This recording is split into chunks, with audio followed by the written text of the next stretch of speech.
Monday Night Knicks. Special episode of Knicks Fan TV Live presented by Manscaped. CP the franchise checking in. Joining me tonight. Tonight's guests. We got KnicksFanTV.com's own Alex Trataros, a Tratacaster in the building. And the newest edition of KnicksFanTV.com. Also writes your Hoops Habit. Also has his own Knicks podcast as well. Chip Murphy. Chip, how you doing, man? Welcome aboard, bro.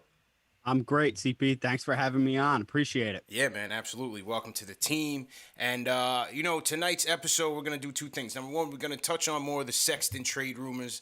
We did talk about it earlier last week with Evan Damarell from Locked On Cavs. So we want to get more fan reactions to the Sexton trade rumors. And, Chip, you also wrote an article, your debut article for KnicksFanTV.com on the Sexton rumors. So let's pick it up right there, man. What did you think when you heard about it, and what do you think the Knicks should do as far as Collin Sexton is concerned?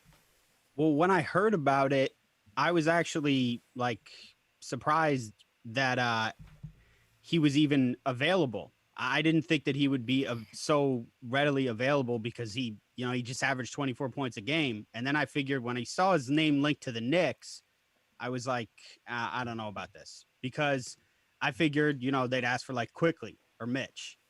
And then I was like, why are so many people out on this so quickly? Because then I saw Obi Toppin, Kevin Knox. I'm in. Yeah, let's do this. I love Obi Toppin as much as the next guy. Yeah, I really love him, but he plays the same position as Julius Randle, so that makes him much more tradable than anybody else that I just mentioned, Quickly or Mitch. So, but as far as getting Sexton on the team, I know people are nervous about getting a new player, especially when you have to pay him so quickly. But look, just because he's due for a max extension doesn't mean you have to pay him that. Not everybody's gonna get the $160 million contract they deserve or that they think they deserve. Now, as far as how Collin Sexton can help the Knicks, though, he is extremely aggressive. He was top 10 in the league in drives per game this year. We know Tibbs loves that in a point guard. Tibbs kind of guy. Exactly. That's why Elfrid Payton started this year. And as far as Tibbs kind of guys, he is an incredible worker. If you look up stuff about his work ethic, he was an unrated recruit after his junior year in high school. Like, no one knew who he was, and he worked so hard to, his workouts were 3 hours long. He went to skills workouts. He couldn't leave until he made 300 jump shots. If you look it up, his high school workouts are insane, and he works out just as hard now. And he turned himself into a lottery pick. And Cavs fans have all these stories about how he's, that's his thing. He works out really hard, and he's improved in the league. He really has gotten better. And I just think he would help the Knicks a lot. I wrote in the piece is the Knicks offense is terrible. Yeah. They just need guys who can put the ball in the basket. Yeah, and that's what Collin Sexton does. He scores. And look, I know what people are saying, good stats, bad team guy.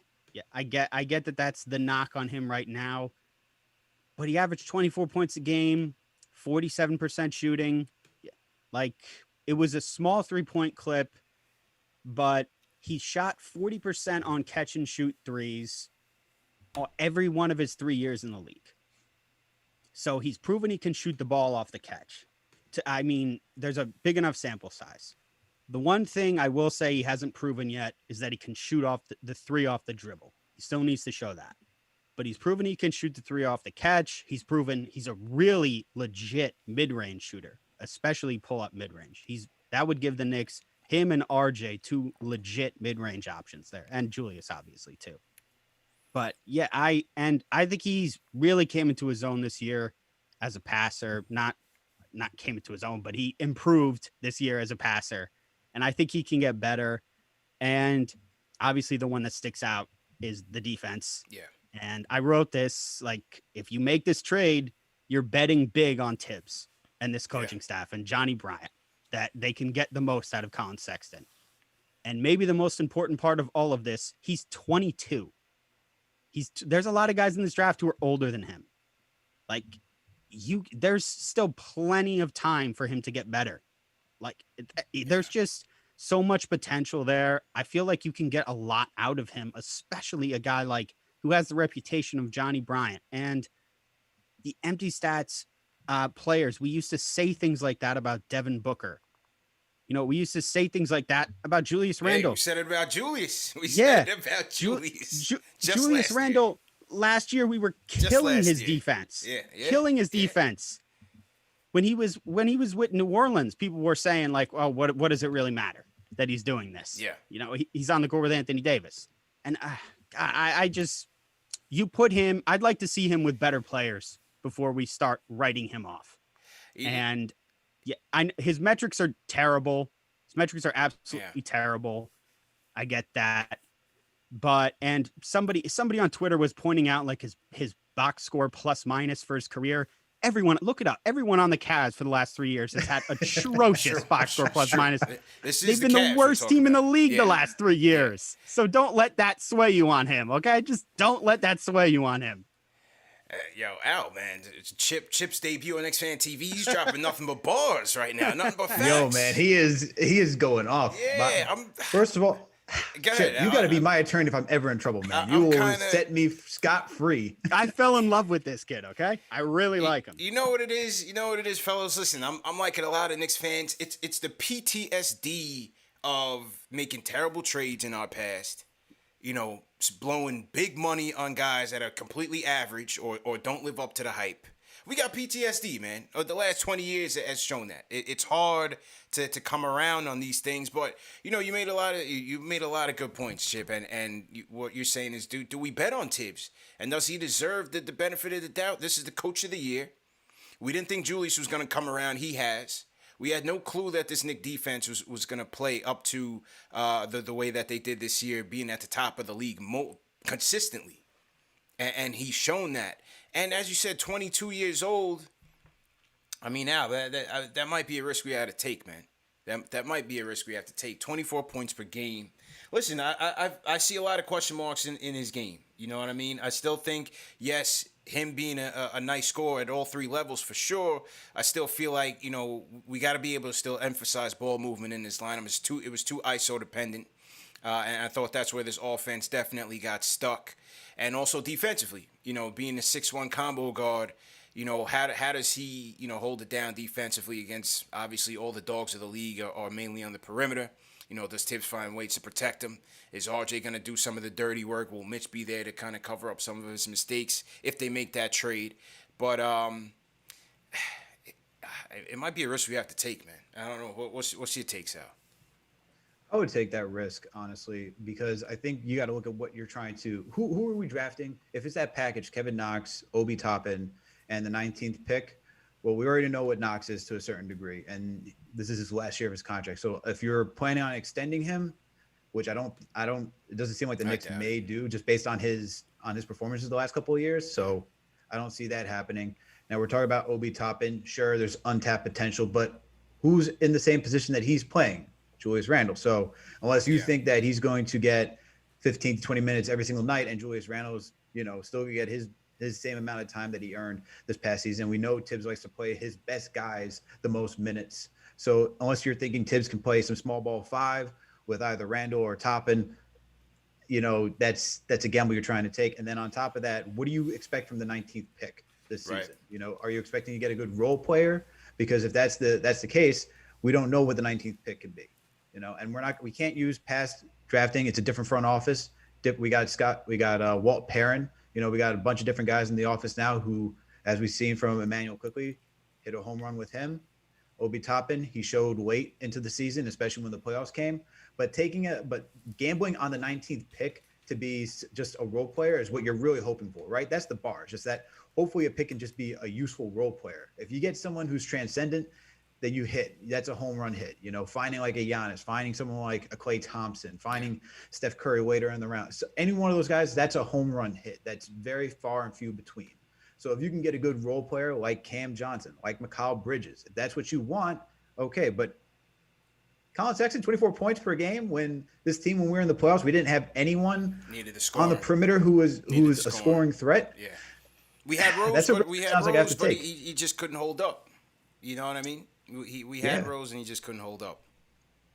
Yeah, 25 minutes per game, and we saw what happened afterwards. It was tired. Like, don't get me wrong, admirable job by D Rose. He held it down for the team every single game he was on the court. Yeah. But outside of that, we didn't have anyone else. Reggie Bullock wasn't giving us anything. RJ Barrett was kind of quiet during that series. Alec Burks had one game for us, really. Maybe a game and a half. Yeah. And then Immanuel Quickley, we didn't see anything until the last game, really. So getting a 24-point per game score, it sounds like, sure, you could say empty stats. Sure, you could say, well, he's doing on a bad team. 24 points is 24 points. That is something. Not everyone can score 24 points on a bad team. Okay, we saw guys who couldn't do it on a nightly basis on a bad team. So Collin Sexton, I would take the gamble. I would take the risk. I think you're, like you said earlier, we're betting on Tibbs being a heavy influence. You're betting on Johnny Bryant to really grasp him and do what he did for Donovan Mitchell and for Damian Lillard, you know. Yep. And I guess the other concern is, do you have to pay him? Right. You know, we got Brock Aller in the room. So if he knows something from being with the Cavs that we don't, maybe he knows that the market for Collin Sexton is that he's not going to get a max. I don't think he would get a max personally. Usually guys who like, I want to put him up there with like a Devin Booker, because if they're considering even moving him, then he's not a max player. If they knew they wanted him, they would have paid him like they did Devin Booker, like they offered for Donovan Mitchell, like they offered for a lot of other guys. So if they're questionable, I don't think that's going to be the market for him. So if I'm the Knicks, I would take that gamble though. Yeah, I think Chip, the price. Let's talk about the price, trade wise and salary wise, right? He still has one more year left on his deal. Now, what the experts are saying is that he's eligible for the rookie max extension, which would be 5 years, $168 million. If that's what he's looking for, I'm saying no thanks. But that's what he's eligible for. Obviously the Cavs don't want to give him that, but that's what he's eligible for. In terms of the trade package, though, just the rumored parameters of the deal, right? You know, on one end, you look at it, you know, from the Cleveland fan, you look at what the Cleveland fans are saying. They're saying there's no way we take that deal. You know, he's worth way more than that. Give me a break. You know, Cleveland deserves more than that. He's 24-point per game scorer. But on the other hand, I'm thinking the fact that you have to trade for a quote-unquote, you know, question mark in some areas and then have to pay him, I'm not so sure the market is as large as, you know, what Cleveland may be putting it out there to be. I think a lot of this could be smoke from Cleveland trying to increase his market value, because I'm not so sure there's a lot of teams that will want to, and I just froze. I'm not so sure there's a lot of teams that will want to, hang tight. All right. Should be back up and running right now. Testing 1 2 3. Testing 1 2 3. All right, should be back up and running right now. Testing 1 2 3. Technical difficulties. The system is malfunctioned, but we're back up and running. So as I was saying, Chip, on the price, just seems like, you know, based on the fact that you got to trade for him and he's a question mark, and the fact that, you know, then you have to pay him. I'm not so sure the market for him is going to be that steep. So the Knicks could be in an advantageous situation just in terms of the leverage that they may have in a trade. And then as far as the trade parameters, you know, obviously I'm not looking to push Obi out the door, but I've always felt like the whole Obi Randall thing just really didn't make much sense. I always thought that it had to be one or the other. I just don't feel like you're going to be able to maximize on Obi's talents and maximize on that asset by bringing him off the bench for 10 to 12 minutes a night. I just don't see that happening. We haven't seen Tibbs go with these guys in a small ball lineup together at all. In your article, you mentioned a total of 85 possessions that these guys have played with. So I just feel like a trade like that may be what the Knicks need to do to improve this team, because I don't see these saviors coming here, the Dames, the Bookers, and all that. I don't see that happening, man. I think this might be the type of move that the Knicks might have to make to improve this roster. Yeah, it's like one of the first moves that starts it off, like to start off what needs to happen. Yeah, like he's a guy that maybe they could flip at a later date, or maybe could even be part of the future. Yeah, if he does improve to what I think he's capable of being. Like he's a really special talent, I think. And as far as the price, though, I think like I think you hit it on the head with Obi Toppin. I think he is going to be a really good player, but he was drafted to be something that he's not capable of being anymore because he can't start on this team because the player ahead of him, Julius Randle, is an all NBA player. So I mean, there's no path to minutes. Like Julius Randle, Alex said earlier, Julius Randle's going to lead the league or finish in the top 3 in minutes again next year. And Tibbs is not a guy who's gonna play small ball, really. I mean, he likes to have a rim protector on the court, and I don't think that's ever gonna be Obi, and I don't think playing Julius at the small ball 5 is smart when he already has to work so hard on offense. I don't want to see him take a beating against opposing centers. I don't like that idea. So, yeah, I just don't see a path for the minutes for Obi. And like, as far as giving up the pick, are you going to draft a guy at 19 or 21 who in 3 or 4 years is going to be better than Collin Sexton is right now? What are the odds of that? Pretty slim, right? Al, what's your take on the rumored price paying Sexton? What do you think about that? The rumored price of paying, like, for what, the draft capital? Yeah, I mean, just based on the rumored deal in terms of right now, it's saying Kev, Obi, probably 19, maybe 21. What are you thinking about that? What do you think about just trading Obi and say a pick, right? Because Kev right now, nobody's really interested. And just to be real, that's my guy. But I love him. Like just he seems like a great guy. Yeah. He really does. It's just a name right now. It's an unfortunate situation for Knox, especially with that second year not playing out to his favor, where his minutes were reduced and just it was just a mess, honestly, just a mess. But I think if we're trading Obi and a pick, which is essentially the deal for Collin Sexton, you got to do it, because I think we're not even just alluding to, we're just saying it. It's that Julius Randle's here. I don't see Julius Randle taking a step back in the production that we saw this past season. I don't think it's a fluke. Do I think he can average the same numbers that he did? Maybe you're not going to get 41% again from 3. Maybe it goes down to 38.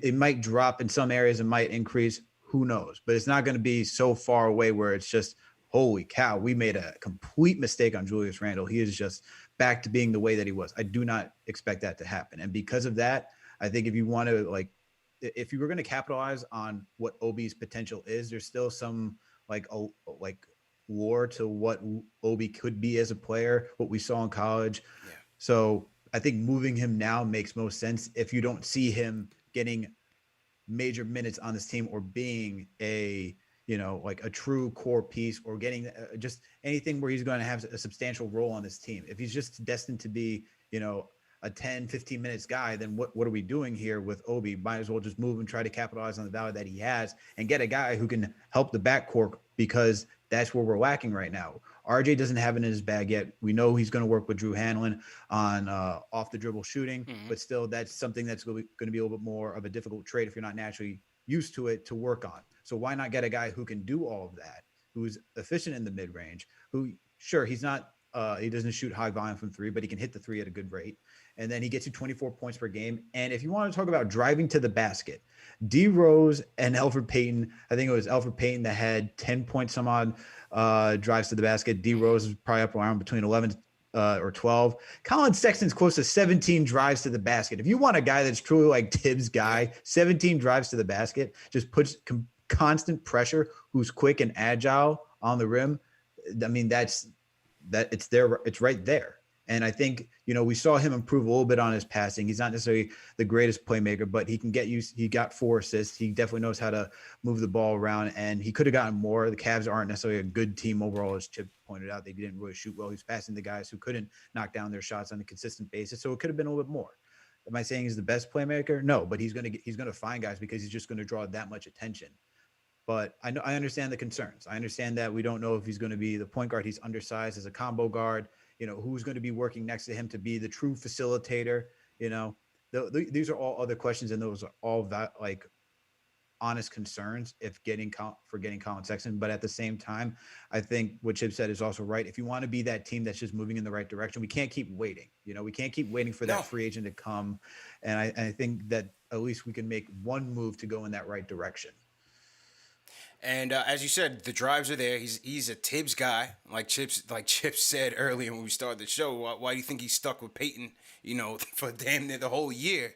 And part of it is because, like it or not, he got to the basket at will. Everything else was a train wreck, but you know that's the type of point guard that Tibbs wants. He wants a guy that's going to put some pressure on the defense. You know, D Rose came in and did the same thing. Another thing with Sexton that you got to like, he finished better at the rim than anybody that the Knicks have on the roster right now. He's about 60% at the rim, which is a bit refreshing considering RJ and Julius were in the low 50s, and that definitely didn't get it done. And shooting foul draw rate, 90th percentile among combo guards, you know, according to Cleaning the Glass. So he's a guy that is going to draw that contact, not afraid of the contact. And so, you know, I think that'll definitely help us as it pertains to getting to the free throw line as well. So it's a lot to like. Obviously, some concerns there as well, but we'll see what happens, man. See what happens in the coming weeks. So to everybody in the chat, once again, hit that thumbs up button for you boys. CP, Alex, Trataros, Chip, Murphy in here. We got the Knicks Fan TV squad in the building. Call us up. Let us know what you guys think about the Sexton rumors. 657-383-1509. We also have the Knicks Fan TV Discord that is open to the fans. And we're going to go to the Discord right now because my guy Fredo did not get in the last time. So let's get him in right now. Fredo, you're live and direct, bro. How you doing, man? How you doing, gentlemen? Thanks for taking the call. Appreciate it, bro. All right. Thank you. All right, so this is my thing. I would be really happy if the Knicks got Sexton. But my thing is, when I hear you guys describing him, what I really hear is you guys talking about my boy IQ. You know, we're gonna get to IQ in a second. We're gonna get to IQ in a second. Okay, that's fair. Yeah. But my thing is, he's 6'3", IQ, that is. He's really good at getting to the basket, drawing the foul. Okay, he's a phenomenal free throw shooter. And he's also not a great facilitator as Sexton. So if we're going to go this route and pay him, why not stay with IQ, who would be cheaper? It would allow us to go out and maybe trade for another player. We would keep the assets that we would burn on Sexton to maybe get a guy like TJ Warren, right? Or maybe sign a guy like Jared Allen in free agency. And he could really, like, complete the team without having to give so much away to get Sexton. You know, I like him, but I just feel like there's a better, cheaper route to get a much, you know, maybe the same results. Thanks for taking my call, guys. Interesting. Chip, I'll let you start that one, man. Thanks, Fredo. Appreciate it, bro. Yeah, I don't think Sexton gets you the same results. Thanks for taking my call, quickly. guys. Interesting. Chip, hang on. Hang on. Thanks, Fredo. Appreciate it, bro. Let me disconnect from the Discord. Go ahead, bro. Go ahead. Yeah, I don't think Sexton gets you the same results as Quickley. I think he's going to be more of a scorer than he's going to be way more dynamic. Yeah. I think right now that like Quickley drives to the rim, yeah, for sure, but he doesn't attack like Sexton does and draw fouls like Sexton does. Like, he's obviously a great free throw shooter, but he doesn't go to the line as much as Sexton does. So I think he's going to generate more offense that way in terms of going to the foul line. And yeah, I mean, Quickly's a better shooter, obviously, than Sexton is right now. But I'm not sure he'll ever be, like you said, CP, as dynamic as Sexton is. I don't think he will. But I don't know if Quickley will ever have a 24-point per game season. Yeah, but I don't know. Like, I think you can still trade for Sexton and keep Quickley. Yeah, why not have both? Yeah, why not have both? Yeah, you can play both of them at the same time.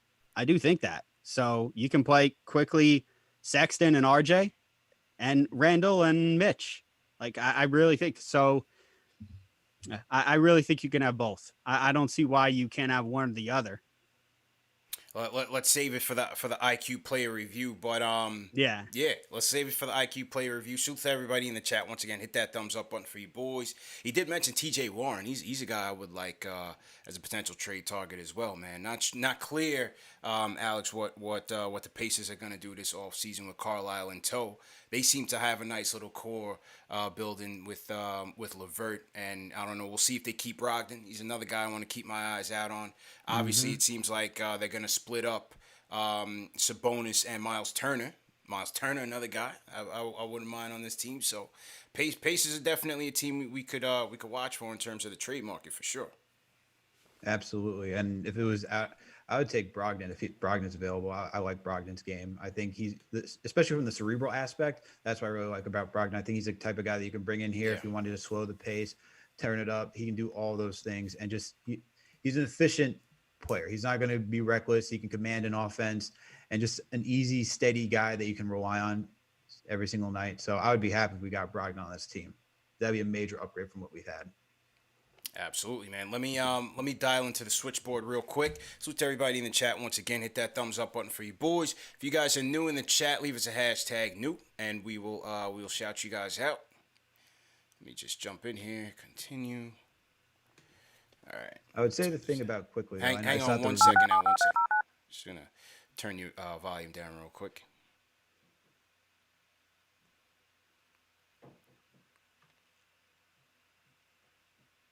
Your show now. All right, let me hit this up. Good to go. You now. All right, go ahead. What's your point now? No, the one thing I would say about your show will go Quickley live and in Sexton 5 is that- seconds. 4, Sure. 3, Hang on. 2, 1.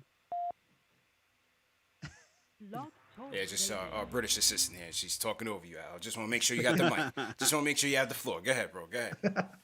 Nah, the one thing I would say is that the difference between Quickley and Sexton is, sure, you guys mentioned being dynamic, but if Tibbs really wants his point guard to attack the basket, we didn't see that from Quickley. Sure, he was able to draw the fouls, but he didn't really have a layup package. He wasn't finishing around the rim that well. He was able to just drive and draw fouls, and then as we saw the season go on, wasn't really doing it as much. So because players were just being more aware that he's not really trying to go finish. So until he can develop that type of game, Collin Sexton has a deeper bag than what Quickley has right now. Yeah, I definitely agree with you there. Let's get to the phones. We're going to go to phone number 917. 917, you live and direct, man. What's going on? Yo, CP, what up? It's JJ from Brooklyn. How you JJ, doing, bro? JJ, what's How's going on, everything, man? Dave, you can go What ahead up? and dial into the Chillin', switchboard. JJ, what's good, bro?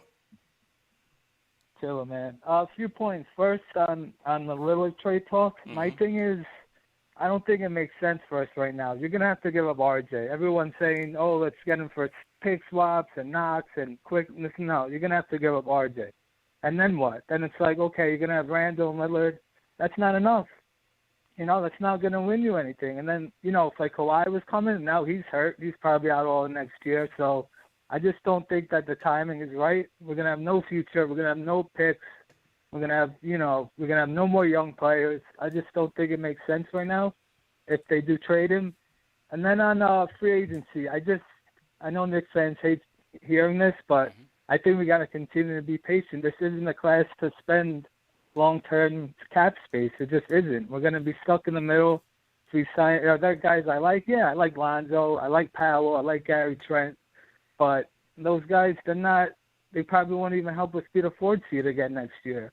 I just don't think it's worth it. I'd rather just, sign guys to 1-year deals and just continue to be patient until there's next year's free agent class is going to be really good. I just don't think this is a class to spend big time, long-term cap space. And then on the Sexton thing, real quick, last point, the assists, it's not really telling because they ran a lot of 2-point guard lineups when him and Garland were both healthy. And when Garland was out, Sexton ran point guard for most of the game, and he averaged about 6.5 assists. Yeah. So I don't think he's as bad a point guard as some would believe. And he's on the Cavs, so there's not much shooting. So, I'm not saying he's the most pure point guard, because he definitely isn't, but I don't think he's as bad a pure point guard as many believe. And I just love the efficiency. I really do. For his size to be in the high 40s from the field and high 30s from 3, that's really impressive. So, yeah, thanks for taking the call, CP. Appreciate it, man. Appreciate it, man. Definitely appreciate the call, bro. Yes, it's a lackluster class, Appreciate man. Definitely a lackluster class. Now, shout out to Ian Begley. He came out later last week and said that basically, the Knicks are going to be looking to preserve some cap space this offseason with an eye towards 2022. Sounds like a broken record. Knicks saving cap space. We always saving it for the next season. but it makes sense, this season because with Kawhi, with the partial torn ACL, I didn't think he was coming here anyway, but, he's out the picture. And then, you have a lot of older guys. I don't think CP3 is a realistic option. I think Conley and Lowry is something that I would look for if I were the Knicks if they don't make a trade for Sexton. And yeah, Powell's somebody that intrigues me for sure. I don't know if they're gonna try to sign and trade for Lonzo. I think that's less likely to happen, but we'll see what happens, man. Al, what do you think about this free agent core so far? It's not a lot out there that's that's desirable. I dropped the one about the point guards. I got one on the shooting guards on the way. And when I've been going down through the list for free agency, I'll tell you this: small forwards is bone dry, bone dry. So don't look for any like hot pressing names when that one comes out. But someone like Lonzo Ball, that's intriguing because of how you can push the pace, the transition. As I mentioned in my article, that was the number one guy who I think the Knicks should go after because we couldn't push the ball we couldn't push the ball in transition. We need a guy who's more of a facilitator. We didn't really get that from Peyton, and we can't just put it all on Randall. And we're hoping that RJ can get there, but it's not there yet. So we need someone who can do that. And even if you get someone like Lonzo, I still believe that if you can get him on a good deal, right? And I keep saying the max that would be like 4 years, 80, so 20 each year, that could still be a contract he could flip because he's a young player. He's only 23 years old. There's still some more to add to his game. He's improved as a catch and shoot player in this league, shooting close to 40% from three. He still has to work on his mid-range. Obviously, the thing that everyone talks about is that he doesn't drive that much to the basket. Yeah. Sure, that's fine. He did that as a rookie. I think that's more of like a product of the teams that he's with. When you had LeBron James on the Lakers, his second season in the league, and then you talk about going down to New Orleans where you're trying to run it through Brandon Ingram and Zion Williamson. So I think they're trying to run it through more. So those guys, especially this season, since we saw Zion have the ball more in his hands, more so than Lonzo Ball. So that's a player that I would look out for. Another point guard, as you mentioned, Connolly, Lowry. Those are guys that if you want to bring in a vet to just kind of groom the next point guard or just be that solid veteran presence while being able to distribute and be that lead guard, those guys are really good options as well. Campaign is someone I would just take a flyer on, see what he can do. Obviously, not so much right now in the playoffs, especially with after as we're seeing in the finals, but still someone I would take a flyer on for cheap and just see what can happen. And then shooting guards, I think Powell is definitely a realistic option because he's an unrestricted free agent that we can go for. Someone like Gary Trent Jr., the Raptors traded for him. Yeah. He's a restricted free agent. They're going to try to keep him because that was the whole point. They essentially just swapped the player so that way they can have a younger player who they know they can match any offer. Yeah, Ujiri's going to take care of him. He's not letting him walk. Yeah. So, but the free agent market overall, there's not a lot going on. I don't know who do you think is on the market that's intriguing to you? I mean, for me, I think Powell for sure. Powell for sure. And then, that's really it. What I think is important, though, is that we need neither Lowry nor Conley excites me based on their age, the price, and their durability issues, especially Conley. But what I feel like it's important if we're going to go into the draft and pick out one or two players. We're going to continue with RJ. We're going to continue with Mitch. If Obi's still here, if IQ's still here, I think it's still important to emphasize player development. And that is by having guys like those two guys that can make these players better. Or quality vets. But I put those two guys at the top because we need a point guard. Continuing that trend like the impact that Rose had. To a lesser extent, the impact that Burks had. He was just a scorer off the bench. But Rose really, got these guys better. We need to continue that. Because, number one, this team made the 4th seed in the East. They're going to be under pressure to continue that pace or try to, be around that ballpark. But also, if we're talking about trades and everybody's under this belief that we can't trade RJ for anybody, well, other guys are going to have to step up and be better. And you're not going to do that if you don't have the quality veterans that's going to help you win. Chip, what's your take on that? On free agency? Yeah. On free agency, I really want Kyle Lowry. I really do. I know people are down on him because he's 35. I've seen stuff like 2 years, 50 million, 2 years, 60 million. Yeah, I'm saying I saw some up in the 30s, man. Yeah. I would do that.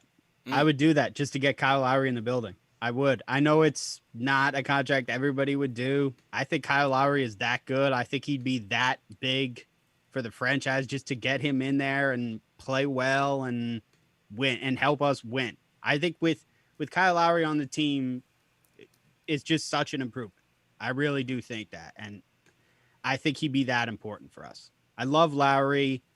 I like Norm Powell a lot too. Yeah, I'm not sure I like if Powell he's a lot, bro. Yeah, I think everybody likes Norm Powell. Yeah.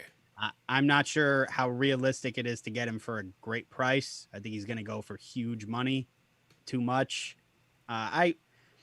After listening to Alex talk about Lonzo as much as Alex has talked about Lonzo, I'm kind of warming up to Lonzo a little bit, but the price he's going to cost, I feel like Lonzo's going to cost a lot of money. I don't think they're going to double pay for him.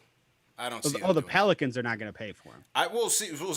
According to Shams and the Athletic, Pelicans are going to let him walk for if it's a exorbitant price, which you could see that, but I don't think the Knicks would trade assets for him and then pay him. I don't think they're going to do that for a player like Lonzo. No, I think it's going to be a desperate team that pays him. It's going to be like the Bulls who are desperate. The Knicks aren't desperate. They don't need Lonzo. The Bulls are desperate. Yeah, I think it's going to be someone like the Bulls or maybe Dallas, who's desperate too. I think it'll be someone like that who pays him.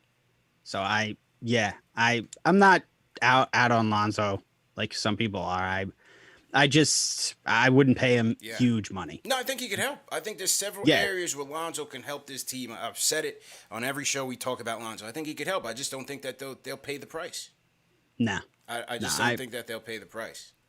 Mm-mm. No, and if it's more than, like I keep saying, if it's more than 80, he's not worth it. And I think Chip's right. The Bulls also, Shams reported that the Clippers were also interested in Lonzo Ball as well. So let those guys be the guys that decide to overpay for Lonzo. He's not worth that until he can start being consistent in other areas of his game. But I think he'd be a good addition just to help. And I saw someone in the chat saying if I was saying Lonzo over Sexton, I would take Sexton over Lonzo.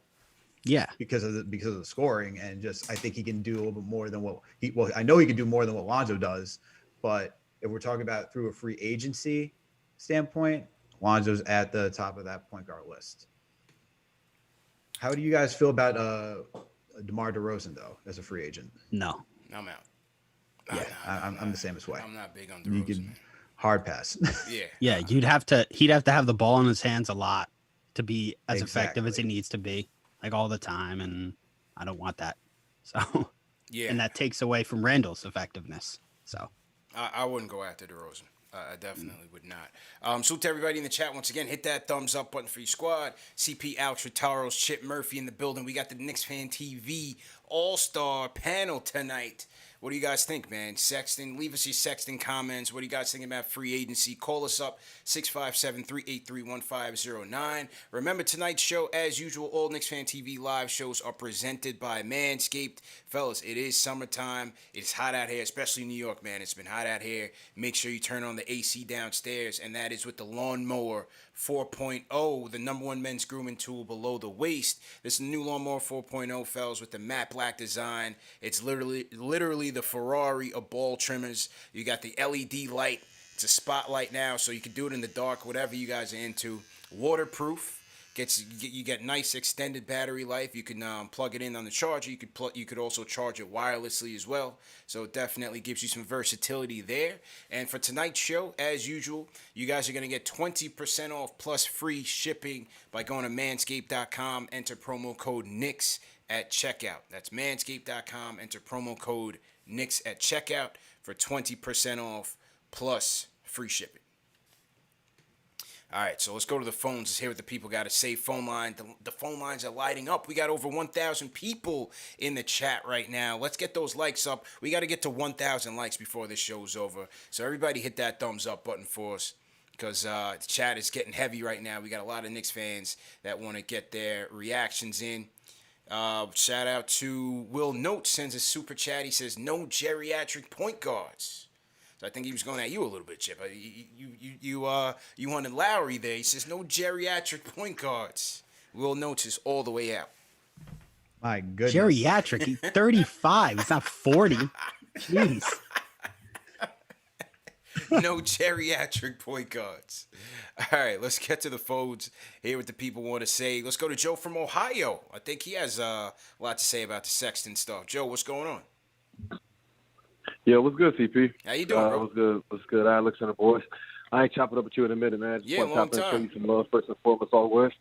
But hey, bro, I gotta get to it, dog.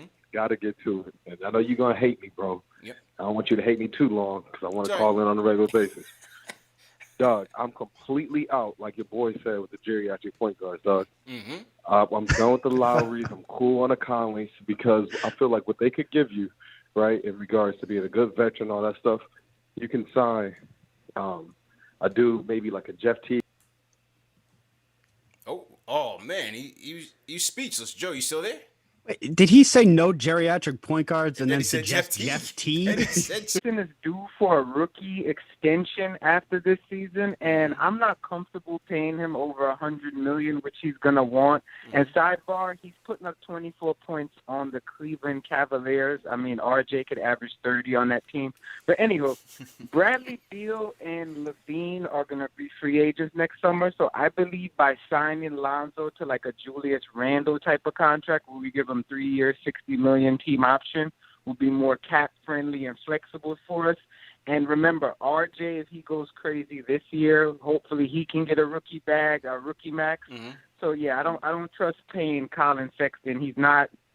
He's too ball dominant. He can't play off the ball. RJ's learning to play off the ball, and we know Randall loves the ball. It's not healthy. It's not going to look good aesthetically. I just think we should just go with Lonzo, 3 years, $66 million team option. Hopefully we could convince Beal or Levine to come next you'd summer. rather trade for Lonzo and then pay him? Actually, to get Lonzo, I believe, I don't want to say this because I know he's your boy, but listen, Mitchell Robinson, you're on my radar. Oh, right? my Get God, it together. bro. Get him out of here. Get him out of here. Val, thanks for the call. Get it thanks together. for the call, Val. Thanks for the call, Val. He's out of there. Woo! He's out of there, man. This is the family show, Alex. As you know, this is the family show. Woo! But Block Nest Monster slander was uncalled for on tonight's show. That was not on the menu, so we got to get him out of here. My goodness. Wow. By the way, if we're talking about guys who are on bad teams that just put up a lot of points, what is Zach LaVine? Like, doesn't he fall into that bucket? Yeah. Like, just saying. So, I think we put too much emphasis on guys who are on bad teams because they're in bad situations with either bad coaching or just a bad organization in general. We should know because for a while we had the New York Knicks were a bad organization for a while, so we should know about that. But I don't see just saying that Collin Sexton's on a bad team putting up same amount of points that RJ could do it. I mean, rookie season, he didn't. And it's not no slander to RJ. I'm just saying it's not that easy to put up 24 points on a bad team. Yeah, no, I don't think so. I don't think so. And then, I mean, he was sharing the backcourt with Sexton, right? Wasn't Sexton running the point for the most part in Cleveland? Yep. Yeah, Garland, yeah. All right, so, Val, you my guy, man. You know, I like when you call, man, but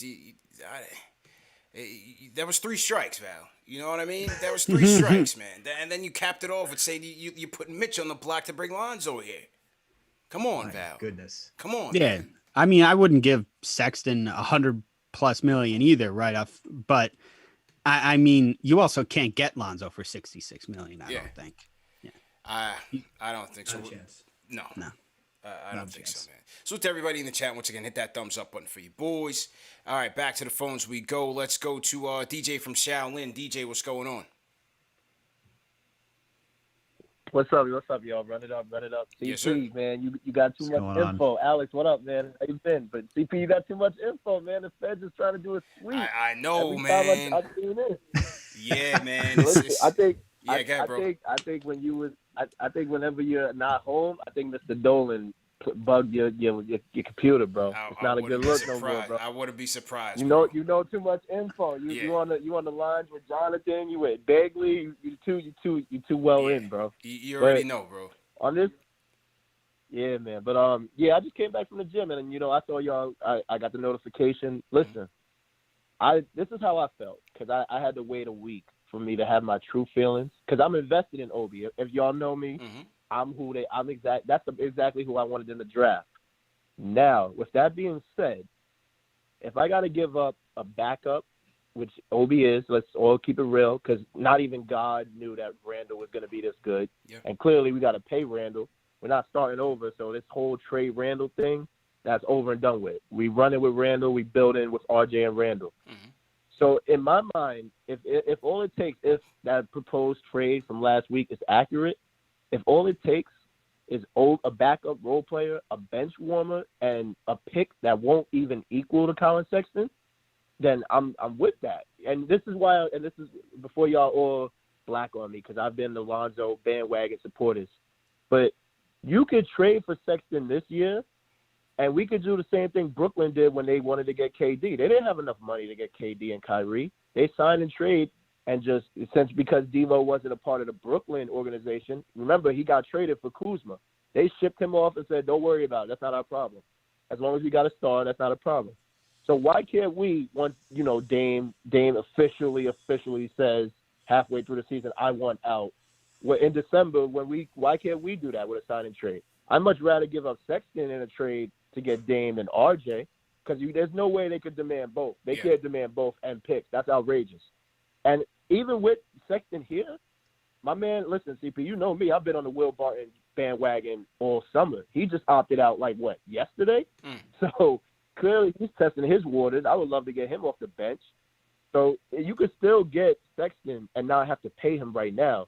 That Lonzo, the last call of Val, I support him, but you're not getting Lonzo for 66. Yeah, and I don't even know why the shot at Mitch. If you're going to get Lonzo, why are you taking a shot at Mitch? Because Lonzo unlocks Mitch. So right. I don't understand that. But you got to pay 80 or up for Lonzo. That's the only way he's getting out of there. So why not just trade for something less to get Sexton? And then you surround Sexton with players that could play off him, like the Will Bartons. I'm not a big fan of Kelly Oubre, but I'm not going to sit here and lie. If Kelly Oubre is the 4th, 5th option, and I start in 5, then I'm good with that. No, I'm sir. good with that. No, sir. Sorry. But no. I'm out on it. I'm out on that. You were coasting, Deej, until you hit the Oubre thing, man. It's all right. It's all good, bro. Listen, CP, I'm not a fan of Oubre at all. It's Will Barton over Oubre for me, but I understand. But no, I'm just saying, I just want everybody that's understanding and listening to your show, if we do trade for Sexton next week, that's not the end game, y'all. Yes, we have to pay him, but he's movable. He's still young, and like V said, he's not just no natural born scorer, bro.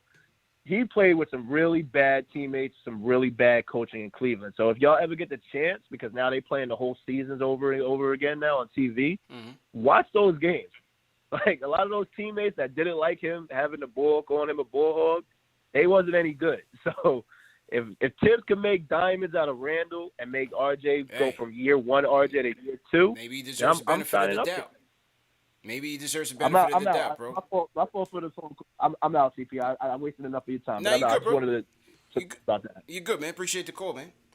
Yeah, maybe Tibbs does deserve the benefit of the doubt. Maybe, man. But now he's talking Sexton. He's talking Oubre. He's trying to open the floodgates, man. One project at a time. One project at a time, man. We're not trying to just open up the whole thing. We was just starting to get into some good graces now with the fan base. One at a time. Hey, you don't want a guy who's just here for the vibes? I mean, that's Kelly Oubre on the essence. Stay on the West Coast. Stay on the West Oubre's Coast. a big project. Yeah, stay on the West Coast for that, man. Yeah. Salute to everybody in the chat. Once again, hit that thumbs up button for you boys. Salute to King Deej for calling in. Who works at the Apple Store, man? I need a discount. the super chats are good. Somebody who works at the Apple Store, hit me up ASAP. I got a Mayday situation going on. The system is overloaded.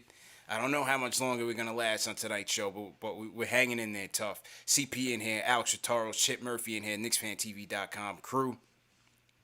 Definitely a good show so far. Spirited debates. Fan base is in here getting their opinions. Salute to Lloyd Barkerock Jr. Sends a super chat. He says, I blame Max Kellerman on hacking your network CPs, trying to slow down your greatness. King Deej said it might have been Dolan. It could be, man. All conspiracy theories are welcome on tonight's show. It could be. It could be true, man. I don't know. But, yeah, definitely got to address those issues, and we'll do so But thanks for hanging with us and staying patient, man. We had 1,000 people rocking with us earlier, back down to about 800. So the people are coming back. Definitely appreciate that. And a couple more other super chats I want to acknowledge before we take some more calls. Shout out to Will Notes once again.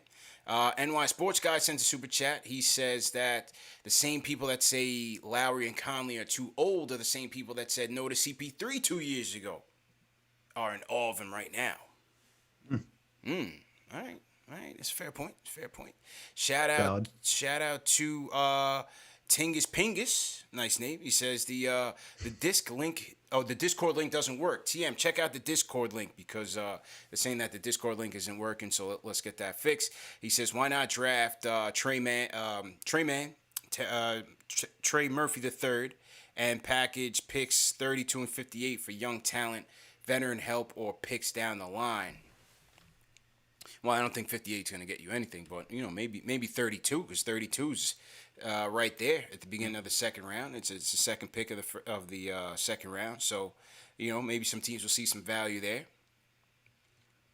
Never know. We'll see, man. Knicks going into that draft for 4 picks, and we'll see what they come out with. Chip, real quick before we get into the Quickly thing, who are some guys that you like in this year's draft? Reeve Cooper, I really like. Kispert, I really like too. I like Kispert a lot. And Duarte. I think it'd be really good if they took Duarte or Cooper. Cooper's my guy.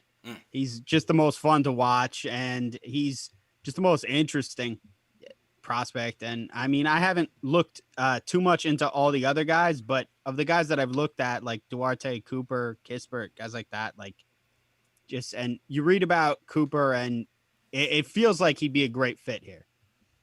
Like everything about him, I know there's like his shot.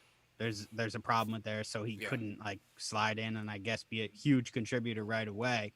But he just looks like a guy who you feel like could be a success on a Tibbs team in New York, and feels like a fit. Al, how about you, man? Any prospects that catch your eye so far?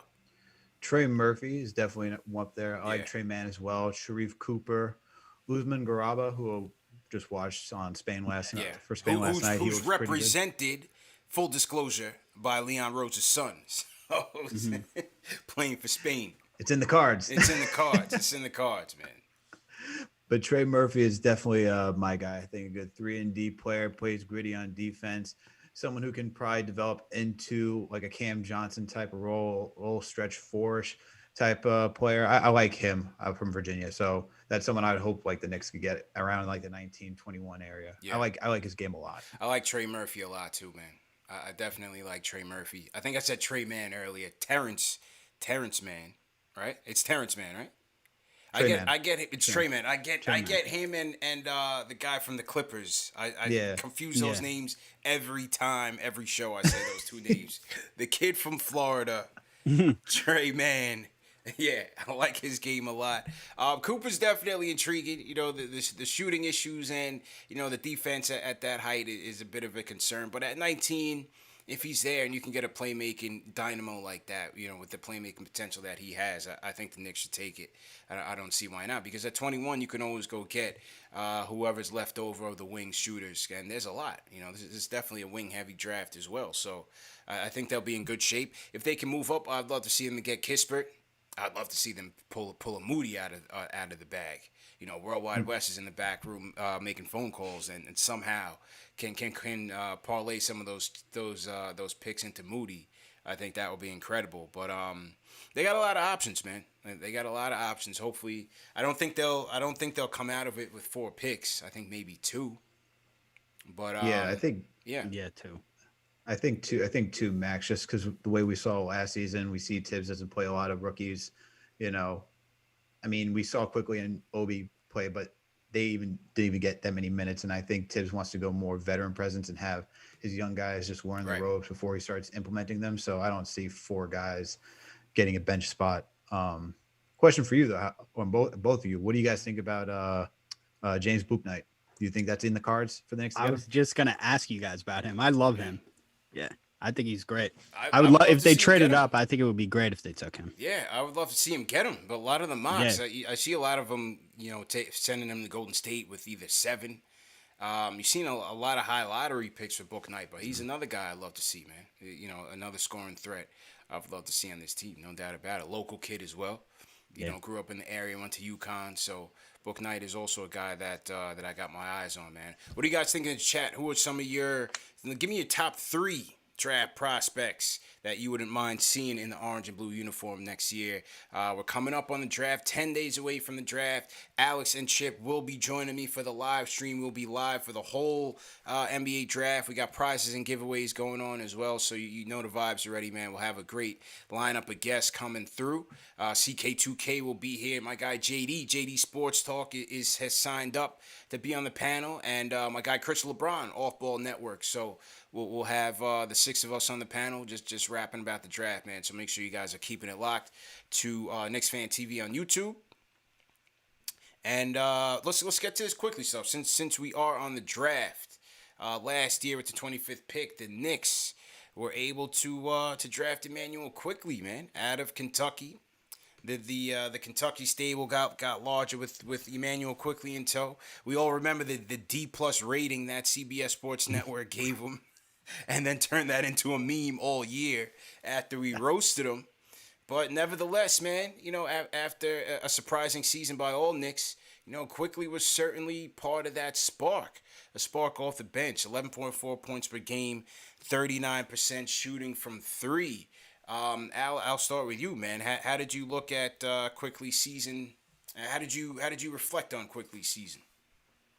I think it was a success for a rookie, for coming in, just hearing the hype that he's going to be a shooter. We saw, he shot over 40% in college. He shot over 90% from the free throw line in college. There wasn't really a lot of high expectations. He was taken late in the draft, right? But seeing that he was able to come in, be a spark off the bench for most of the season, just really, it was, I guess the Knicks have never been good at drafting a late round pick, and to see Immanuel Quickly just be a good late round pick and be a steal of the draft, and then for a portion of the season be in consideration for rookie of the year, very successful. I think that, the things that you love seeing from him, obviously, is just being that spark at some point. Like once he gets going, shooting from 3, be able to shoot 8 for 10 from behind the arc. That's what you loved. He helped us win some games. Very quick, able to draw fouls, pulling some. I love the game seeing where he was able to pull.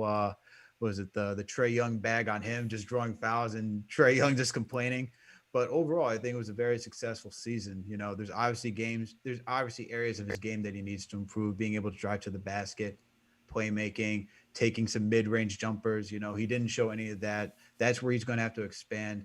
But as a rookie, it's very hard to see a lot of guys just come in, dominate, and be like your John Morant, or be like a LaMelo Ball and just really just own that moment, be a starter, and just doing all those type of fantastic things. So for what he was able to do and just be, as a rookie, instrumental for being a 4-seed team and helping this Knicks team, come back from just being in the bottom of the barrel, very successful for what he could do.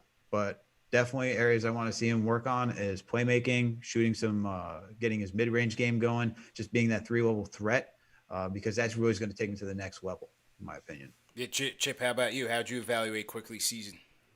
Yeah, I mean, if you were giving it a letter grade, I would say A+. I think he exceeded, like Alex said, all expectations of a pick at his late in the draft. I think everybody so impressed with him and obviously the stats speak for themselves. 11 points on 40%, nearly 40% from 3-point, and he was just fearless. Like he loved the big moment. For a rookie, you never see that kind of thing, and it was just impressive to watch. And I think he's only going to get better, obviously. And he's perfect, obviously, to play in New York, perfect to play at the Garden. And one thing I do hope that happens, Alex mentioned his playmaking. I also hope we get to see more of him and Julius and RJ on the court next year. Yeah. Because I don't think we'll see him as the starter next year. But when him and Julius and RJ played 688 possessions last year, they were plus 15.5 points per 100 possessions when those 3 were on the court. It's the 98th percentile of efficiency. That's an insane scoring margin when those three guys are on the court together. Basically, when those three guys played together, the Knicks were really good. So you just need to see more of those three guys together. And I don't know if Quickly's going to start. I don't think he will, but I think without Peyton there, who it doesn't matter who they bring in as point guard, I think we'll see more of Quickly with those two guys. And that's the biggest thing next year for him, to play more minutes with better players like Julius Randle and RJ Barrett. And when he does, I think we'll see that 2-point percentage go up, because I think we'll have more room to drive. And I was just really impressed with everything he did last year. I think he even came along more defensively towards the end of the year. Clearly, he's very well coachable. He really wants to learn, and he's just a really smart player. Doesn't play like a rookie, and very high hopes for him in the future, I think. And I think a lot of people say this on Twitter. You can't box him in yet. We don't really know what his role is yet. So we don't know what he is. Is he a point guard? Is he a scorer off the bench, like Lou Williams type? We don't know. Yeah, I'm with you, man. We really don't know what his ceiling is just yet, but I thought he had an outstanding rookie campaign for a guy that we really didn't know what we were going to get from him. You know, this is a 25th pick in the draft. You know, a lot of these guys don't play in their first year. A lot of these guys might not even crack the league. I mean, Quickly came in from the preseason on and just established himself as a piece that he forced Tibbs' hand. You got to play this kid. We needed it. We knew the shooting was elite coming out of Kentucky. We knew that, and we knew that this team was in desperate need of that shooting ability. But the way that he got his shots off in a veteran-like way, I just thought, you know, it was a big lift for this team in so many games, man. I remember that even though they lost, my favorite Quickly game was the Portland game. The game where he dropped 31 points. He's battling Dame. He's battling Anthony Simons. Knicks are down by like 25 going into the fourth. They're able to cut it down to about like 3 or so. Quickly has 21 points in the fourth quarter. He was absolutely electric. And, you know, that was the scoring versatility that you saw from him. His ability to draw fouls. Like a veteran, you know, kind of like how Trae Young, how Harden were able to draw those. I thought that was what really impressed me as well. He finished in the league non-shooting foul draw rate. I think he was in like the 90th percentile. You know, 2.2% of his shots, and then shooting foul rate, he was 8.7% of his shots he was able to draw a foul on. And then, you know, I kind of thought later on in the season he wasn't getting much of that respect from the referees, and then I also felt like teams were kind of adjusting to that and kind of you know, forcing him into some bad shots and some turnovers there. So, you know, teams made some adjustments. We'll see how he does in his second year, but overall I thought Quickly was definitely outstanding. When Rose came, I thought having him off ball was also something that gave us a spark, so that, you know, the fact that he didn't have to worry so much about facilitating for others and he can just come in and just score off of Rose's creation. I thought that definitely gave us a lift when Rose got there.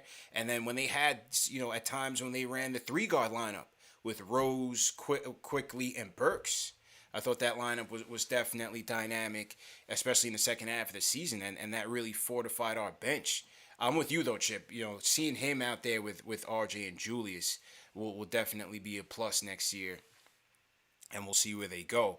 But one of the things for improvement is definitely the intermediate game. We know the free throw shooting is elite. The three-point shooting is elite. But he only shot 40% from 2. Yeah. And he didn't finish too well at the rim. Didn't drive enough at the rim. And, you know, it's either three-pointer or floater for Quickly. So you want to see him develop some sort of, you know, intermediate shot so that he's not so predictable on his drives. We'll see. We'll see if he can get that. If he can get that off, then I think the sky is the limit for him. And then also playmaking. You definitely want to see him become a bit better of a playmaker. That was always going to be his swing skill. How well he was going to be able to set his guys up and play make for others.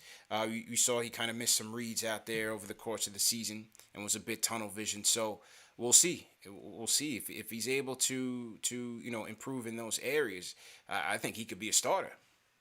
I think he could definitely be a starter. But for now, just having his 3-point abilities on this team is going to do us very well, whether it's off the bench or closing. He can still close games as we saw this year. So I think Quickly's been a great asset for us, man. A really good asset. Yeah, absolutely. And like a fun fact, by the way, and this is going to NBA advanced stats. They logged 208 jumpers that he took this season, and 193 of those jumpers were 3-pointers. So the remaining, which is 15, were mid-range. So he only took 15 mid-range jumpers this entire season. So he definitely needs to work on that game. Yeah. So to the guy that was trying to compare him to Sexton, he's not Sexton. Not saying that he can't be, but Sexton's offensive arsenal has pretty much been defined. I mean, 24 points per game.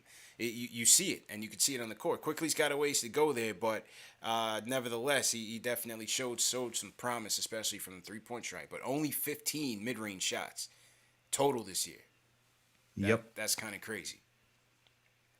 That's definitely kind of crazy. And then obviously defensively, we'll see how he comes around. There were some times where you saw teams trying to hunt him on the mismatches and clearly trying to take advantage of his lack of size, his lack of strength.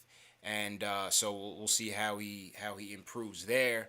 I was a bit disappointed in the Hawks series. Obviously, it was playoffs and things of that nature, and he certainly gave the team a spark in Game 1. He was shooting damn near 40-footers. Definitely had the roof blown off of MSG, but overall struggled in the playoffs. So he's like everybody else did in the series, but definitely wanted to see him take some more shots and take a bit better shots. Give credit to the Hawks on their defense, but I also didn't think Quickley shot the ball enough in that series to really help us get going. So we'll see what they learn from there and how he gets better. But Hawks series was definitely a bit of a letdown. Yeah, it definitely was. I think I wish Tibbs would have used Quickley a little bit more. I think he could have been a little spark just because we saw him be fearless in the regular season. I think he was a little too tight in the rotations when we weren't that tight this entire season.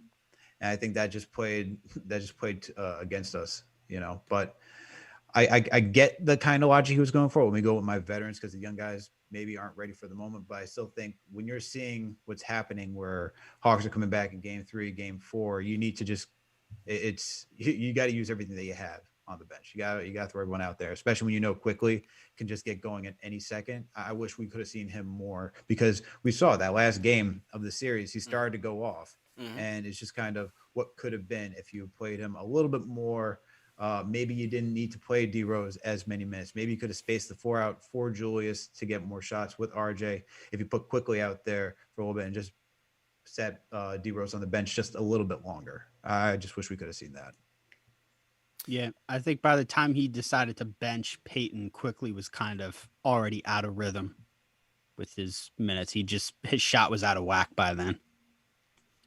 Yeah, and then I also think just defensively, man, that the way the Hawks are shredding us with the pick and roll, I'm just not sure. Listen, nobody had an answer for it, right? Peyton definitely, obviously didn't. D Rose obviously was getting flamed out there, and I don't think Quickley would have fared much better. But so maybe it didn't even matter at the end of the day. Yeah. But I'm just thinking from a Tibbs standpoint, he's still gonna lean on especially his veterans to try to slow down that high octane offense, man. So. We'll see how they bounce back next season. What do you guys think in the chat? On a scale of, let's say, 1 to 10, how would you rank, 1 being the worst, 10 being the best, how would you rank Immanuel Quickley's rookie season? Leave a comment in the chat. And what do you guys think about his season overall? Leave us some comments, and we'll take a look. I'm going to shout out Mr. William 1072 sends a super chat. Mr. William 1072, what's going on? He says, he puts his name in the NBA draft selections. He says Jared Butler and Trey Murphy spend money for Norman Powell. And we just heard that Jared Butler announced on Twitter on Friday that he's been cleared. So that was a question mark in terms of the NBA draft, his NBA draft prospects. He's been cleared. So we'll see, man. I would like him too, man. A nice little combo guard, defense. He shoot the ball. Came from a good school, championship team. And I think he'll be on the Knicks' radar as well. They did interview him, as far as I heard. So we'll see. We'll see if Jared Butler becomes available now that he's been cleared by the NBA. Yeah, Jared Butler is another guy who hopefully it's another option the Knicks could probably go for. He also can give you a little bit of a playmaking too. So that would be nice from him. would like to see him on this team. I feel like this draft, unlike last season, where there's a lot more knows like what we can get, and it's deeper as well. So I don't think there'll be too much. There'll be a good amount left over once we get to 1921. Yeah. For sure. Salute to everybody in the chat. Once again, hit that thumbs up button for you boys. All right, we'll take a couple calls before we wrap. You guys want to talk Sexton quickly, whatever you guys want to talk about, give us a call, 657-383-1509. And also on the Knicks Fan TV Discord. Take a couple more calls before we wrap up. And let's go to my guy Angel from Philly. Angel, what's going on, bro? Yo, what's good, CP? How you doing, bro? What's good, bro? How you feeling, man? I'm good. Hey, what's going on, Alex? And Chip, how you guys doing, man? What's up? What's going on, Angel? I'm good. Hey, listen, man, for the whole, expected rumors, I don't know about y'all, but I really don't want to pay twice. I don't want to give up our top 2 draft choices or one of our draft choices and then give up on Obi so fast. And then, when it comes time to pay him, you either don't want to pay him or he's going to leave. And that to me doesn't make sense, So I would rather go like Jalen Brunson if you're going to make a trade. Maybe Lonzo. That's where I would go because whoever's going to be the point guard, anybody that's not Elfrid Payton, I'm cool with. I don't care who with it. You could put me in there. I just don't want to see Elfrid Payton playing the point guard anymore. So I'm just done with him.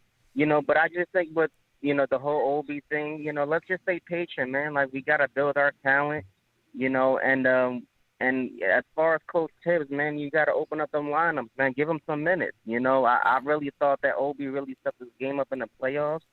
So why give up on him right now, And it just doesn't make sense to give up on him so fast, And granted, we didn't see Randall playing this well. But, I mean, why not, put him at the 5, because as much as, you want a defensive center in the game, I mean, I don't think Noel's coming back. And I don't, know about, Mitchell. I just don't see him being a part of the future either, and he gets hurt a lot, So I just don't want to give up on young talent so easy. I mean, we stuck with Frank Ntilikina for 3 years. I mean, you can't stick with Obi for 2. I mean, come on, give me a break, So, and when it comes to the draft, I think my top 3 choices would be Terrence Mann, Murphy, and Cooper. Any one of those players right there, I'm cool with. But and then even when it comes to the the trade for like Dame, like we're not in the position to make that kind of move right now. But how are you going to be in position if you don't build your own talent? Right, and that's what I'm saying, bro. I appreciate the call, bro. But that's what I'm saying. You got to be able to develop your younger players, and just fielding a team with young guys. We've seen it. We see it with Cleveland right now. That's why everybody's calling Sexton a loser. They don't have quality veterans to help them win. They got Love and Drummond, the 2 biggest quitters in the league. They'll probably both end up on the Nets next year, along with Blake Griffin, another quitter. They don't have quality vets. Look at the Sacramento Kings. Swiper the Fox is going to be looking to get out of there before. Look where the Phoenix Suns have been before CP3 got there. A perennial loser, even with a talent like Devin Booker. Now Devin Booker's the next Kobe, right? You need those veterans to help elevate your young guys. Now Cameron Payne is going to be a hot commodity. You got Mikal Bridges, who we all know he's a good player. We should have drafted him, but as a role player, his game is automatically amplified, and so that's why I say even though I'd be leery to pay Conley and Lowry. I think you should bring these guys in if they can start for you, because I don't think D Rose can start for us. Absolutely. I mean, there's nothing wrong with having veteran presence. We saw what having good veteran presence does. We can just take a look at D Rose and what he did for Obi Toppin and Immanuel Quickley. Those 2 guys alone got so much value out of D Rose for someone who understood the game, understands the league, and just knows how to be a true pro. Same thing with Taj Gibson, a pro's pro. He's mentoring these guys. Like, you need those type of guys that can help elevate these young guys' play, because you don't need the blind leading the blind. We don't need just a bunch of young guys trying to figure it out together. That doesn't work. We saw that with Phoenix. We've seen that with Cleveland, and we've seen, as you point out, we've just seen it around the league. It doesn't work. We'll look at Sacramento and what Luke Walton's doing out of there. They're not going anywhere. and they're stuck in the West. So that it's even more difficult for them. You need the quality guys. I wouldn't be upset if we got Lowry or Connolly, but you need those quality veterans. You can't just have a bunch of young guys on the team. It's the blind leading the blind at that point. True story indeed. All right, a couple more calls. Let's go to D from North Carolina. D, what's going on? Hey, what's good, CP? How you doing, bro? Give that thumbs up for your boy. Hey, I was just calling because I know people touch base on it a little bit, but I think that we should actually go after Cameron Payne. He'd be a cheaper option. He'll come in, be fundamental. Then you could use what you were going to trade for Sexton, try to get Miles Turner from Indiana or somebody, or even get a small forward from somebody and fill all the gaps. And then with the pick, if you get the pick, I think we should take Cameron Thomas because he's Sexton, just a younger version. Go get a bucket. Cam Thomas out of LSU. Okay. All right. So D's thinking a bit creatively there. Thanks for the call, man. So he's going Payne and saying use a potential trade package or the potential parameters as it's being rumored right now to go get Miles Turner. What do you guys think about that? I wouldn't be upset with Miles Turner. I think he's a good center. I mean, obviously you got to fit there between Sabonis and Turner. Who are you going to play more? And I think Turner seems like to be on the way out because they like Sabonis since he gets most of the minutes. I don't think the same package, though, that we're talking about for Sexton would get you Turner, though. That's just my take, though, on the whole matter. Yeah, me neither. I mean, he's one of the best defensive players in the NBA, and he doesn't have the contract situation that Sexton does. Yeah. And so there's that. And, I mean, the Turner thing, what does that mean for Mitch? Like, where does that leave Mitch in terms of the Knicks? Because you can't play those guys together. No. So if you're saying you want Miles Turner, are you saying you don't want Mitch then? I just don't. I don't know what Mitch's future is going to be with this team, man. I don't know. I'd love to have him. That's my guy. $1.5 million on the team option this season. What happens after that? It's going to be a big, Mitch is a wild card. Mitch is a wild card, bro. Big time wild card. So we'll definitely see there. What do you guys think in the chat? D's proposal. He wants Cam Payne and then to go after Miles Turner and then draft Cam Thomas. Cam Thomas out of LSU. All right. Let's see. All right. Couple more calls and then we'll wrap up. So to everybody in the chat, once again, let's get those likes up. Hit that thumbs up button for you boys. If you guys work at the Apple Store, hit me up pronto after this. Mayday. This thing is on his last legs. We did good, man. I don't know. We've been on for 37 minutes in this session, so I think that's probably the longest. I think that's the longest run we've went on so far. So we're going strong right now. All right, Book from Queens, and then we're going to close with Ari. Book, what's going on? Hey, CP, Alex Chip. So glad to be on the call, fellas. And also, CP, congrats on all your success. Thank you. So far, we're on a great year. Thanks a lot, All right, man. so to get right to it, I love the Quickley year, just to get on that. The thing about all rookies this year that we have to consider is these are rookies that didn't have the same preparation with the combine and the summer league and the training camp. It was a mess for these really young guys, which also affects their conditioning. So really, we don't know what we got from a lot of these rookies. And people who really stood out, they might even be better than we think they are. And for that reason, I don't think we should, as you guys said, we shouldn't define Quickley, because one of the great things that Mark Jackson and Steve Kerr did for Steph Curry was they gave him the green light to be Steph Curry. And Trae Young has had that green light this entire time. Quickley has not had the green light to be the guy who can hit those shots. And it's understandable because they were trying to improve it. This isn't they weren't trying to be a 19-win team that they can just have a guy jacking up shots. But until we give him a greener light than he's had, we don't know what we have. And that's the thing about any of these trades is you don't sell low on appreciating assets unless it's going to make you a contender, right? So with Sexton, he fits our window, which is great.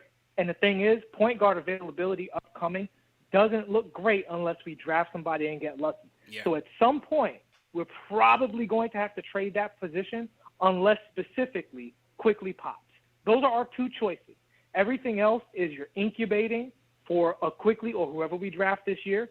And again, point guards usually take 3 to 4 years. right? Everybody's not Yeah, John Morant. Yep. Or you're trading for a guy of Collin Sexton's talent level.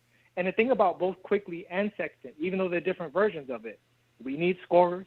We need guys who can score off the pick and roll. We need guys who can shoot. We need guys who are quick. Now, Sexton's more athletic, but Quickley is more of a shooter. I like going in that direction over just about everything else. The great thing about Cam Payne is now that he's been in the finals, he's a guy who's proven to be a worker. He can come in and be the stopgap guy. I don't care if we have to suffer with another first-round exit or two, especially after what we've been watching. If that leads us to the promised land, right? Because the thing about being patient is all of our assets that we invested in this year are appreciating. Obi was regarded better at the end of the year than he was after his first few weeks. Yeah. Same thing for Quickley. Same thing for RJ, right? Everybody that we played is worth more now than they were 9 months ago. And the same thing is most likely going to be true for those players. And if you trade now for a result, you're not going to beat the New Jersey Nets. Like, I'm as optimistic as the Nets guy, but that's not what we're doing this year, right? The plan this year is to improve. If you're not, hitting a home run, you're trading for less than what you would get in a year or two. And the last thing I would say is I think when we keep those spots relatively open, I'm not saying to not get anybody, improve as much as we can, but not sign somebody crazy. Zach LaVine and Bradley Beal can be had, especially LaVine, because the Bulls are terrible. They're terribly managed. He's playing with all of these great players right now, and they will be facing a situation where they have to lose him for nothing or get something out of it. And that window of timing, if we have the top ends and it improves quickly and all that stuff, we might be talking about pairing Zach LaVine with something crazy at that point if we stay opportunistic. The fact of the matter is, it's like buying a GPU right now. Ain't nothing on the shelf. So just keep your money until new stock comes in. All right, appreciate the call, Book. And if you got that deal on the MacBooks, man, let me know, man. I need a new computer, bro. Please, man. All right, appreciate it. Book's saying stay patient, stay with it. He's willing to go patchwork with Cam Payne. I think Beal or Levine, I think they will be realistic targets. I don't know about a trade. I'm hoping Beal will hold out and we just sign him outright after next season. That would be ideal. Because when you sign guys, it's going to be important too before you max out Julius, right? Mm-hmm. Yeah, I think both guys want to go into free agency. It feels like, because if Beal didn't, I feel like he already would have pushed for a trade. Yeah. So I think he wants to go into free agency. Yeah, don't sign Levine's with Washington. definitely going to free agency. Yeah, I think one of those two guys will be a realistic option. Yeah. Which is why the Knicks, as Ian Begley has said, that they want to keep the cap flexible. So I don't see them going too crazy this offseason either. I think both of those guys have seen what it's like to be in situations for a long time and not really make much movement. So I think they just want to have a lot of options. I don't think they necessarily have a destination in mind, but I think they just want, they want options. To take a look at the 29. Yeah. Yeah. They want to date again. You know what I'm saying? Yeah. Yeah. Yeah. And Tibbs and Levine has the connection with Tibbs for Minnesota too. He's put him over before. That's right. It's definitely possible. I think it's very much possible. Mm-hmm. Didn't Levine praise Tibbs too? He did. Yeah, he did. He did, right? Big time, yeah. Mm-hmm. Absolutely, man. So to everybody in the chat, once again, hit that thumbs up button for you boys. All right, we're going to close the show. We made it to the end. Ari, what's going on, man? Ari, what's going on? Hey, what's up, guys? How you guys doing? Good, bro. What's going on? Good. How you doing, Ari? Good. So, what's up, Alex? What's up, Chip? I'm doing well, man. So first of all, that last call was amazing. Yeah, that was probably good. the best was call. Good. That was probably the best call since my call last episode. So props to you, bro. That was dope. But listen, man, everything he said was 100% right. Yeah. Like JJ called in and he said that Damian Lillard and Julius Randle aren't going to win you anything. So what makes anyone think that Collin Sexton and Julius Randle are going to make us win anything. Like, this is what I don't understand. And this is kind of why Jay from Florida said last year was like fool's gold, right? Like, we are not in win now mode. We're just not ready yet to pull these kind of moves, man. We need to keep on adding assets, right? And that's why I agree with Book's call, man. Listen, we have assuming Derrick Rose comes back. Yes, he can't be your starter, but he's good for 25 minutes a game. You're gonna trade assets for Collin Sexton, who literally has the ball in his hands the whole time, who's like gonna overshadow Derrick Rose, take away shots from Quickly, and just disrupt the entire. But he's gonna be But hold on though. All right, I'm push back on a couple things. I hear what you're saying. I hear all the issues, but Sexton is gonna start. He's 22. Okay. And I don't think it's the end all be all. I think he's a guy at 22 years old that can grow with this team, which I think is something that we could use, that could get better with this team.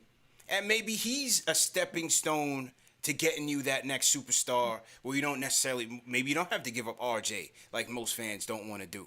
So I don't think you're getting Sexton to say we're going to win right now.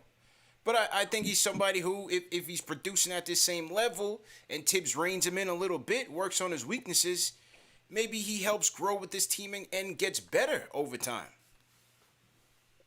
So we're maxing out Randall. We're borderline maxing out Sexton. We're giving Mitchell Robinson $12 to $15 million a year. That's what we're doing. No, I don't think so. I think Mitch is going to be a casualty. What's that going to do for us? Are we going to win anything doing that? That's not how you like. We're not ready to make these moves, man. This is what we should do. We should upgrade at the point guard cheaply. Cameron Payne, Jalen Brunson. I would do a Kyle Lowry 2 years with a team option in the second year. I'd give him $30 million a year the first year, and I have a team option for $30 million the second year. If you strike out, you pay him that. The goal is not to win a championship right now. The goal is to build to attract free agents in the future. And how do you do that, right? You make smart upgrades. This is what the Knicks did last year. They didn't spend money on anything crazy. They signed Alec Burks. Great. They made a savvy, cheap deal to get Derrick Rose here for the cheap, right? They brought Bullock in. That was a good signing, right? Like, they made cheap things, and they upgraded. We should do the same thing. Stick to the game plan. Draft two players this year, right? Don't trade Obi for anybody. Don't trade Obi. Don't trade Knox. Don't trade any of these guys. Just continue to build, and then at the deadline next year, when Zach LaVine and Bradley Beal come on board, right, on the block, then you could trade. Who knows? Quickly was the 25th pick, right? We might get two new good players. Assume we get one. Then you have Obi. You have the drafted player that we have here. You could trade Mitchell Robinson maybe and a future first-round pick. You could bring in Zach LaVine, right? You still have Immanuel Quickly. You still have R.J. Barrett, right? You don't have to make any decisions on Randall. I don't know why you guys are considering Randall like, we got to give him the max. I don't know if you guys watched the playoffs, but I'm not counting 1 year. He's going to get the max, though. Oh, God. He's going to get the max. I don't think he should get the max. I think we should see how he does next year. Then see what it is. I'm not giving someone the max for 80 games for 78 games he played with no fans in the stands, when teams weren't allowed to literally leave their hotel rooms, where half the players didn't even care to play because they were concerned about COVID, and Tibbs is out here playing every game like it's the NBA Finals, right? You think Collin Sexton is going to come in here and Julius Randle is going to have just as good of a year as he did the year before? If the whole thing is we don't have to make a decision on Randall right now. Why can't we continue the rebuild? But they're going to take care of him. Upgrades. They're going to take care of him, bro. Cheap upgrades if he plays like he did in the playoffs, they're going to take care of him. Yes. Really? It's cost of doing business, bro. They're not going to let him walk. They're not going to let him walk, and there's no trade out there that's worth what he's produced this past season. We'll see what happens next season. Okay, I'm saying next year. Next year, if he plays next year, let's say he doesn't play as good as he did this year, but not quite as bad as he did in the playoffs. Let's say he did somewhere in the middle. You're gonna throw him a max deal at the end of that year? Really? I think they still will. And appreciate the call, bro. I think they still will. I don't know, Chip it out. What do you think? I think they still gonna max out Randall regardless, bro. Yeah, of course. It's the Kentucky connection with Leon Rose, CAA, Worldwide West. He's their guy. Of course they're going to max him out. I think and he's earned it with what he just did. I mean, we just heard on the Woj podcast when Woj interviewed Randall that he literally sat down with Wes, Leon Rose, asking, "What do you need to be better in this situation?" And he legit has his two guys in the front office running this ship. I don't think they're going to let Julius Randle just walk. And also, if they just let a guy walk like that after what he's done, you run them out of town. Yeah, then you're really setting a bad look for the Knicks. So he's going to be taken care of. Will be the max, maybe not the full max. Might be close. It's going to be close to it though. So he's going to get paid. And guess he's a good second, third option. Like it's his first time in the playoffs. I'm not reading too much into it this season. Let's see what happens next season. But I still think he's going to get the max. I still think he's going to get close to the max too. Yeah, I think he's going to get it, man. So to Ari, man. I still think my guy Book's call was a little bit better, Ari. But you're a veteran, you know what I mean. Book doesn't call here that much. Yeah, I still think Book's call was better. But listen, I hear you, man. I hear you. I don't know. We'll see what happens. Will Sexton be available? Will they pull the trigger on it? Knicks Twitter, Knicks Nation has been all over this thing all week. Every show, every podcast, every blog. That's how we doing the all-season vibes, man. We got to talk about it. We got to come together as a family and talk about it. And I thought this was a great show. Appreciate you, Alex. Appreciate you, Chip. The debut of Chip Murphy, ladies and gentlemen. Make sure you go to KnicksFanTV.com. Chip, Alex, shout out my guy KnicksFanTV, Dave, putting everything together. Everybody over at KnicksFanTV.com making it happen, man. The content is continuing to evolve, so we definitely appreciate you guys contributing. And make sure you guys are supporting them, man. Make sure you guys are supporting them. Go to KnicksFanTV.com as usual for the latest takes as we continue on with the off-season content. Later this week, We'll do one last draft Q&A. My guy Derek Murray from basketballnews.com will be here, formerly of Babcock Hoops. He's been touring the world, touring the country, scouting these players this year. So he's going to come here this Thursday and give us his thoughts. And yeah, man, make sure you guys are hitting that like button, hit that thumbs up button for you boys. A couple more super chats have come in. Let me salute Von Quan. It's a nice name. He says he wants to draft Trey Mann and Chris Duarte. Give Duncan Robinson a bag and let's go. We need the shooting. Listen, I love Duncan Robinson. Robinson. Riles ain't letting him come to the Knicks. No way. No way. No way. No way. What was that? What was that report that he was supposed to annually make like $25 million a year? Was that what I read correctly? Oof. Yeah, I think someone from the Athletic put that out like 25, something along those lines. Oh, is that the Hollinger? I think that it was the Hollinger piece, thing. Yeah. I don't know, man. It's a little too rich for my blood. I mean, give him the Joe Harris bag. What's Joe Harris getting? 17? Yeah, I think that sounds more, about right. I think that's more up his alley. Yeah, I think that sounds about right. It's 25, nah. And Riles isn't letting him come to the Knicks. That's not happening. No.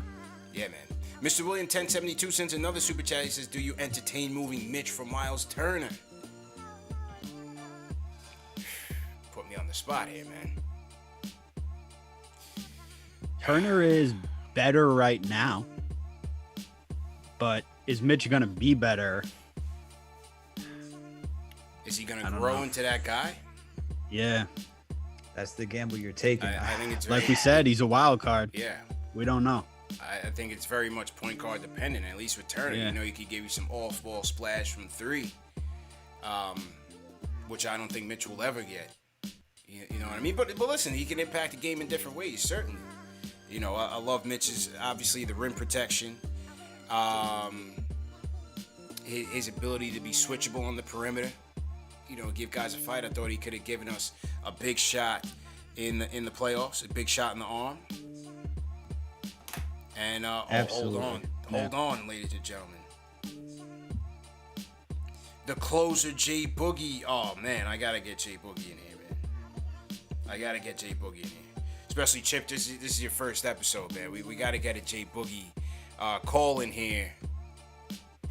Hang on. We got to get J-Boogie in here. That was my fault, ladies and gentlemen. Hang tight. We got to get the closer in here to close out the show. It's only right. Give me a second here, people. J-Boogie, hang tight. We going to you, man.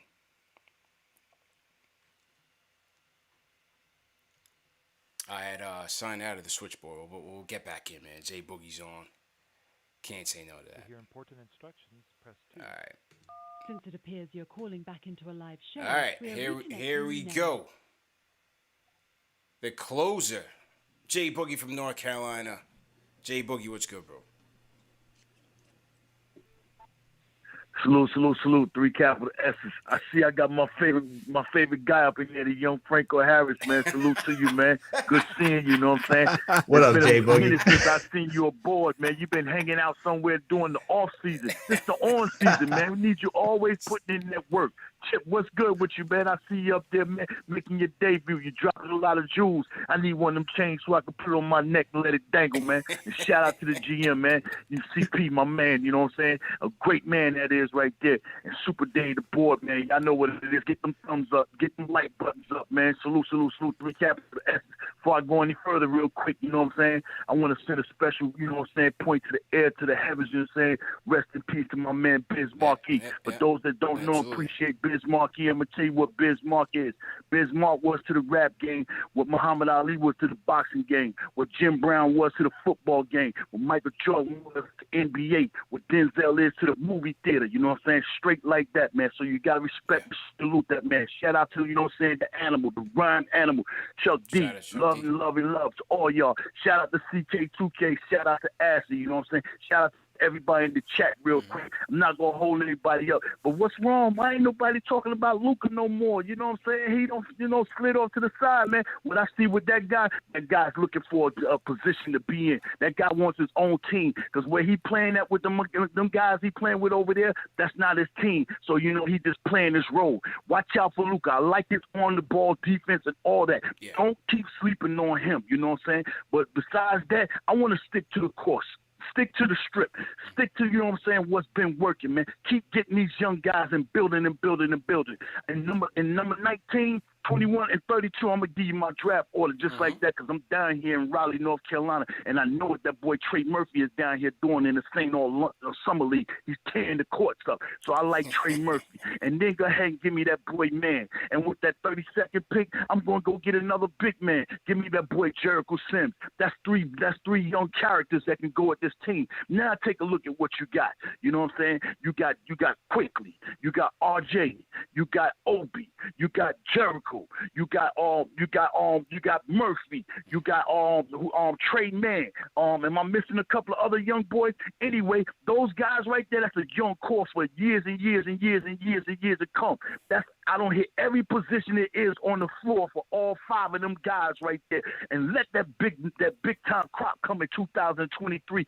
That's how you prepare yourself, you know what I'm saying? All that going to do all this old trading and giving away draft picks and all that with somebody we don't even know if we're going to keep him there. That man, he couldn't even learn the point guard roles up under, the man that killed us for a championship. Yeah, I'm talking about Avery Johnson. He couldn't learn the point guard roles from him. So he couldn't learn the point guard role in Cleveland. That's why nobody want to play with him, man. We need a point guard, you know what I'm saying, on this squad. I don't need no 6'2" shooting guard, man. He don't do nothing in the league, a shooting 2, a 6'2". Nah, at the wings, you got to be big if you want to be on that wing doing anything with these guys. If not, you're a point guard, I ain't going to hold y'all up. I want y'all to have a great night, you know what I'm saying? Continue on staying healthy and continue on staying safe, you know what I'm saying? God bless you all, man.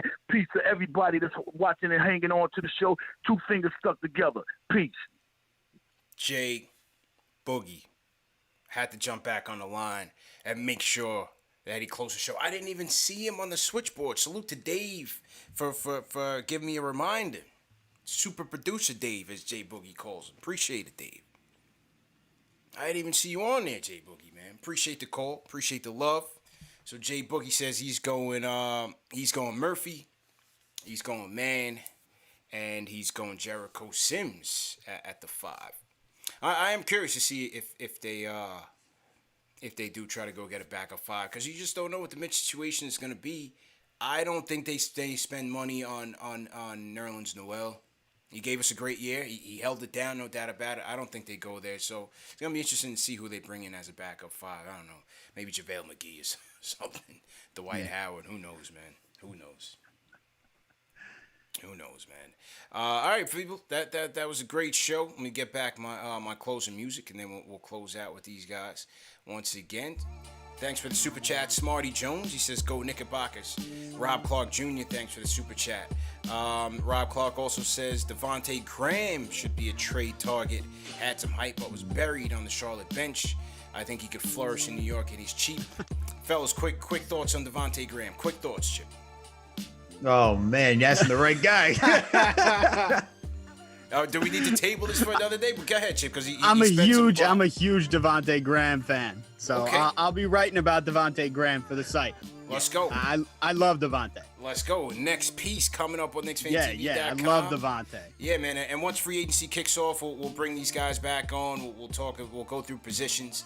Talk about who we want, so you guys can call in there as well. And remember, these guys will be back on with us for the draft show. 10 days away from the NBA draft. So make sure you guys keep it locked, man. And once again, the team is expanding, team is growing.